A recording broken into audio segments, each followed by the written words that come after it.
दोस्तों, गुजरात राज्य के पश्चिमी सिरे पर समुद्र के किनारे स्थित 4 धामों में से एक धाम और 7 पवित्र पुरियों में से एक पुरी है द्वारिकापुरी, जहां द्वारकाधीश भगवान श्री कृष्ण की आराधना होती है। तो चलिए दोस्तों, आज जानते हैं द्वारका से जुड़े कुछ रहस्यमय बातों के बारे में। इससे पहले अगर आपने इस चैनल को सब्सक्राइब नहीं किया है तो जल्दी से जाकर चैनल को सब्सक्राइब कर लीजिए और साथ में बेल आइकन को प्रेस करना ना भूलें, ताकि इस तरह की वीडियो आप एक भी मिस ना करें।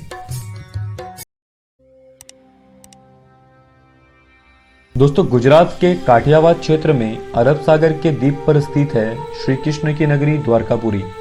हालांकि इसका ज्यादातर हिस्सा समुद्र में करीब 80 फीट नीचे डूबा हुआ है।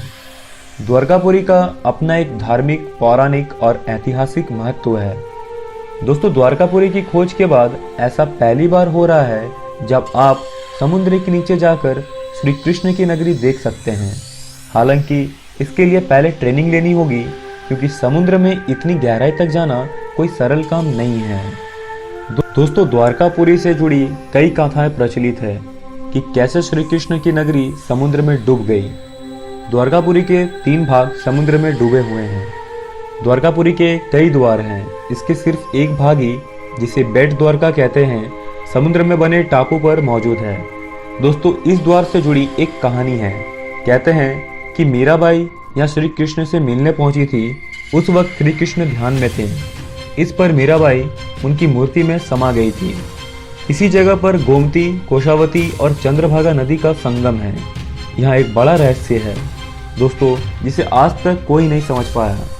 यहाँ पांडवों के 5 कुएं हैं। चारों ओर समुद्र का पानी खारा है, लेकिन कुएं का पानी मीठा। दोस्तों, बेशक द्वारकापुरी अब पूरी तरह खंडित हो चुकी है, लेकिन इसके अवशेषों को देखने का उत्साह हमेशा लोगों में रहा है। द्वारकापुरी समुद्र में 60 से 80 फीट नीचे है, या स्कूबा डाइविंग के जरिए पहुंचा जा सकता है। दोस्तों, द्वारकापुरी के अवशेष अब भी समुद्र के नीचे मौजूद है। इनमें विशाल प्रतिमाओं के अवशेष, जंगली जानवरों की आकृतियां, बड़े बड़े द्वार और स्तंभ शामिल हैं। उल्लेखनीय है कि द्वारकापुरी भारत के 7 प्राचीन शहरों में शुमार है। बाकी शहर हैं मथुरा, काशी, हरिद्वार, अवंतिका, कांचीपुरम और अयोध्या। द्वारका को गोमती द्वार, अर्नाटक, चक्रतीर्थ, अंतरद्वीप, वारिद्वर्ग आदि नामों से भी जाना जाता रहा है।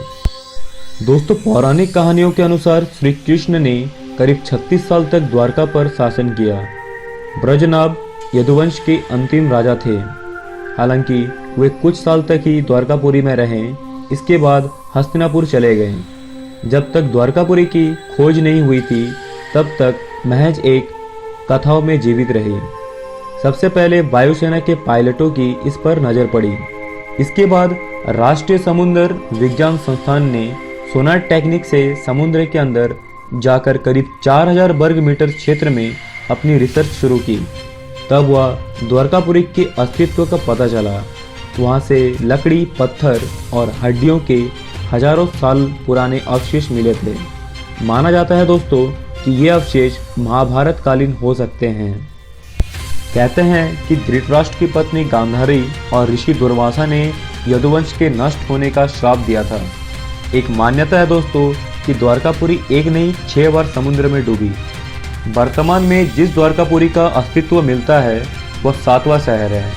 इसकी स्थापना प्राचीन द्वारकापुरी के पास ही आदि शंकराचार्य ने 16वीं सदी में की थी। यहाँ बनाए गए मंदिरों को मुगलों ने तोड़ दिया था।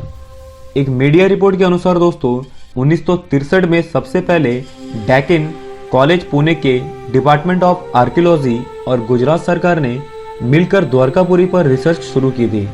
तब यहाँ 3000 साल पुराने बर्तन मिले थे। इसके बाद आर्कियोलॉजिकल सर्वे ऑफ इंडिया की अंडर वाटर आर्कियोलॉजिकल विंग ने खोज शुरू की। दोस्तों, वर्तमान में गोमती द्वारका और बेट द्वारका का अस्तित्व ही बचा है। गोमती द्वारका में श्री द्वारकाधीश मंदिर मौजूद है। इसे 1500 वर्ष पुराना मानते हैं।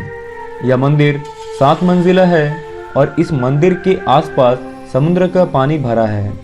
इसे गोमती कहते हैं। दोस्तों, इस मंदिर के दक्षिण में आदि गुरु शंकराचार्य द्वारा स्थापित शारदा मठ भी है। तो दोस्तों, यह थी समुद्र के नीचे स्थित द्वारका नगरी से जुड़ी कुछ रहस्यमय बातें। अगर आपको ये वीडियो अच्छी लगी हो दोस्तों, तो प्लीज़ वीडियो को ज़्यादा से ज़्यादा लाइक करें, अपने दोस्तों से शेयर करें और कमेंट्स में हमें ज़रूर बताएं कि आपको ये वीडियो कैसी लगी। मैं मिलता हूँ आपसे एक नए वीडियो के साथ बहुत जल्द।